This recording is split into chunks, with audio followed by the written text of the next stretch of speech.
This is Jim Emter, Ahn Co, Alexandria, Minnesota, with your closing grain and livestock comments for February 26, 2020. Corn market down about 2 cents. Soybeans up around 2 cents. Chicago wheat up 1 to down 1. Minneapolis wheat mixed. Kansas City down 2 3/4. Another day of buying time, market trying to figure out the impacts of this coronavirus, but really trying to decide and really kind of hold support here for at least the near term. We obviously broke some of the major support for the corn market, but we find ourselves here 6, 7, 8 cents lower and now trying to establish the next round of support areas. Whereas the soybean market's still intact and still holding that 871 to 879 area as key support areas. We'll see what this market really makes of it. Again, the coronavirus definitely brings an impact to the market, but there's a lot more going on than what meets the eye here. In regards to Argentina, we actually see the Argentine government halting exports for the moment. That could imply that they're going to increase the tariffs on their products as they ship out as the new regime puts their impact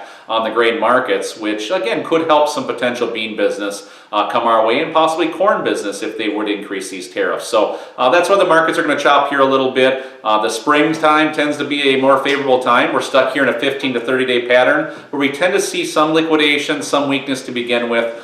So this is not of surprise here at this juncture. The reasons are really what catch the market off guard, and we just kind of roll with the punches and get set up for the next round.